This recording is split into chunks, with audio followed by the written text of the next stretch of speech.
The next race is Kansas. Who's going to weather the storm and come out on top heading into Talladega?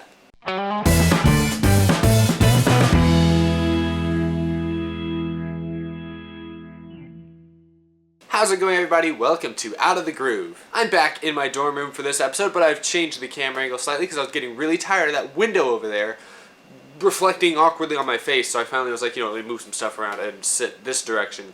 And now you can see more stuff in the background. That's kind of fun.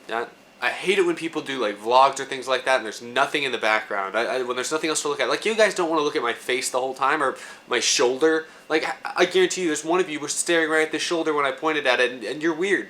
I want to have other things to look at in the background. Some of it's NASCAR related, some of it's totally not. But it's just stuff that I like and how I decorate my room away from home. So yeah, hopefully the lighting looks a little bit better. I think it does. Maybe. Anyway, that stuff is not important. Y'all are here to talk about the chase. Talk about NASCAR. All that good stuff. So let's do just that. If you guys watched the race last Sunday or my video on Monday, you'll know that many chase drivers face serious problems in the first race of the second round at Charlotte. Just to briefly run down a few of them, Kevin Harvick lost power, finished like 38th. Joey Logano blew a couple of tires. Denny Hamlin blew an engine. Austin Dillon and Chase Elliott got caught up in a wreck on a restart. The list goes on. Those are the most serious. Jimmie Johnson got his first win in like 6 months or so, and so he set himself up very nicely to make it through this round, obviously, and hopefully go into the round of 8 with a little bit of momentum. Now, Jimmie Johnson, I didn't talk about him very much in this episode on Monday because he won the race, had one of the best cars. There wasn't much to talk about, but I'll talk about it a little bit more right now because winning this race and making it through this round of 12 for the first time since this format came out, this is the first time Johnson has made it out of the round of 12. We're talking about 6-time champion. This format has not been friendly to him. But now that he's made it out of the round of 12, we're really going to see what he has here in the round of 8. And I think it could be pretty scary. The round of 8 includes both Texas Motor Speedway and Martinsville Speedway, 2 tracks that Jimmie Johnson has just dominated in his career, and at Texas especially the last few years. And obviously Jimmie won Charlotte. Texas is very similar to Charlotte in a lot of ways.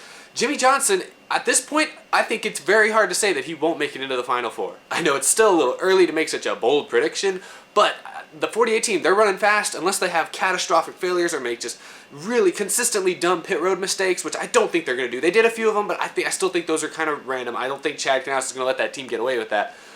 Jimmie Johnson, I wouldn't be surprised if he swept the next round. Will Jimmie Johnson win the championship? That remains to be seen. I still think Martin Truex Jr., Brad Keselowski, maybe one of the other Gibbs cars is going to have something to say, but I see very likely he makes it all the way to Homestead. Jimmie's basically going to have 2 weeks off here to just chill, have some fun, relax a little bit while driving 200 miles an hour, of course, the best way NASCAR drivers can. But that's going to give me more time to look ahead to the important races like Martinsville, Texas, and Phoenix in the next round. So you heard it here first, folks. Jimmie Johnson, very, very, very big favorite after that win at Charlotte. That was important. Now, Charlotte was an important race for many others as well, like I've mentioned.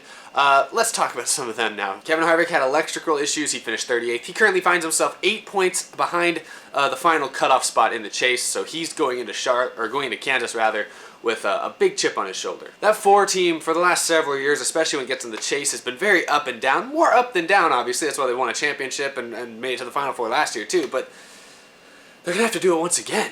We call Harvick the closer. He's obviously been very good in the clutch, especially since he got to Stewart Haas Racing. But, oh man, asking him to do it 3 years in a row, multiple times, it's gonna be. I think it'll be tough this time. If you watched my video before the chase even started, I picked Kevin Harvick as my champion. I still think if he hadn't had this electrical issue, he would still be one of the prime contenders. The problem is, we're going to Kansas, and if Kevin Harvick doesn't win or finish top 5 at Kansas, I don't think he's making it out of this round. Obviously, I know Harvick's run well at plate tracks in the past. He's won the Daytona 500 before and all that. But it is a restrictor plate track. Anything can happen. Anybody can be good there. David Gilliland could win there. Heck, even Chris Buescher could win there. It's not surprising. So yeah, Harvick is only 8 points out. That's not too bad. He doesn't need to win with that. But I find it hard to believe that we're going to see the same amount of struggles that we did at Charlotte at Kansas 2 weeks in a row. You gotta believe that after everyone just went nuts and had so many issues at Charlotte, they're gonna be a lot more careful, more conservative heading into Kansas. I fail to imagine the big wrecks on restarts aren't gonna happen. I don't think blown tires are gonna happen as much. Engine failures, they're always unpredictable, so that could still happen, but I doubt that's gonna happen to Harvick twice in a row or whatever. So, Kevin Harvick, he's going to have to really run exceptionally well these next 2 races, especially his first one at Kansas. Obviously, Harvick could win at Kansas and all his problems would be over, but If he doesn't, I think it's going to be tough for him to make it into the next round. And the same thing basically goes for Joey Logano. Now, Joey Logano I actually picked to be eliminated this round, but I didn't expect it to be because of blown tires like that. I expected it to be just because of mediocre race cars for the most part. But he seemed to have a decent car at Charlotte, and so hopefully for him that carries over to Kansas. They're not really that similar, but they are both 1.5 miles, so you need horsepower, all that type of stuff. It is similar. So similarly to Harvick, he's not quite as bad on points. I believe he's 6 points out right now. If he can just run top 5, if he can get a top 5 at Charlotte, things will look better for him going into Talladega. But again, Talladega, you don't want to keep anything left on the table going into Talladega. Even Matt Kenseth, who's like 31 points ahead of the cutoff right now, is still a little bit nervous because of Talladega. He could easily finish 40th at Talladega and get knocked out, even though if he finishes top 5 these first 2 races. So it's still so much up in the air right now. And for Harvick and Logano specifically, they need to at least finish top 5 at Kansas, or else I do not see them moving on. I'll be interested to see how Austin Dillon and Chase Elliott bounce back, especially Chase Elliott, who had probably the best car at Charlotte, but got caught up in a wreck on that restart. Didn't get a good finish. Now he finds himself 3 points out of the chase. I'll be interested to see how Elliott is able to bounce back at Kansas, see if they can continue to give him good race cars, as they have for this whole chase, and if he can avoid any big mistakes or just bad luck in general, and try to, and get, again, if he gets a top 5 finish, I think things look good for Chase Elliott. Austin Dillon, on the other hand, I think a top 5 finish would be great. Actually, that'd be great for Austin Dillon. I don't think that's going to happen. His cars have not been as strong as any of the other chasers right now.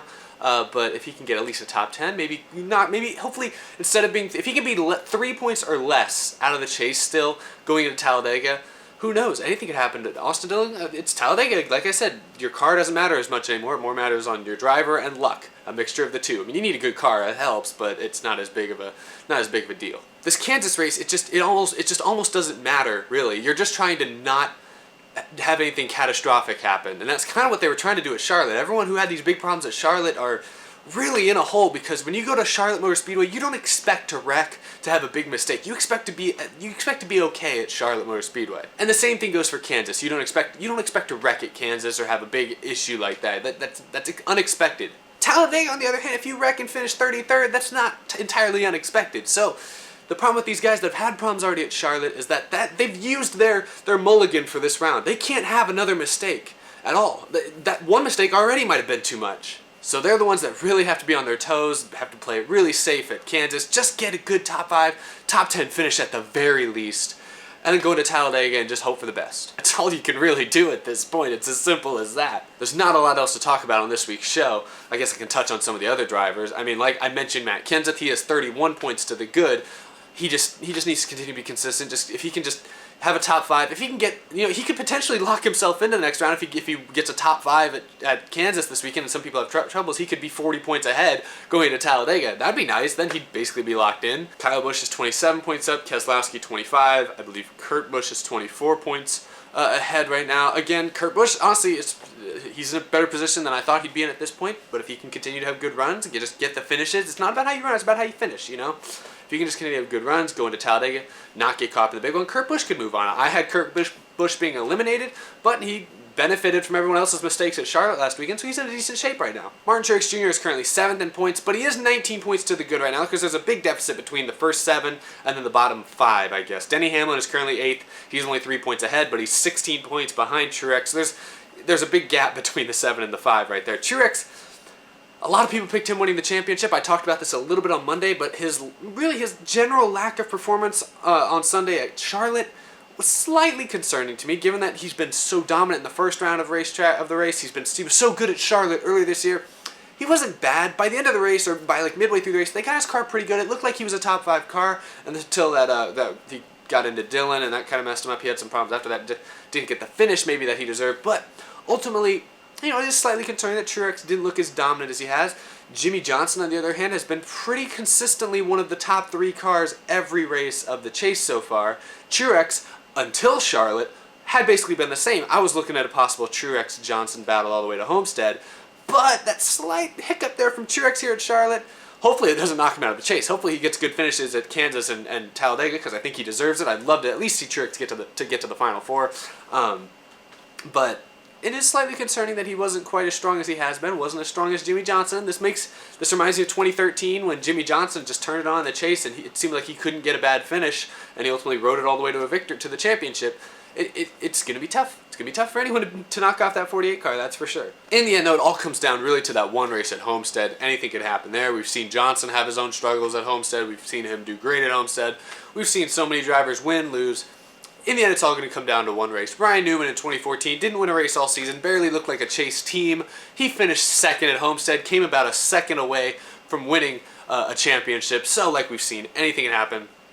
Jimmie's looking strong right now, but like I said, I still think Truex, I even think any of the Gibbs cars, Keselowski maybe even, could obviously compete. Anyone really could. Anyone in the chase still, any of these 12 could compete for a championship. Chase Elliott could even compete. I mean, that car's look strong. I don't know.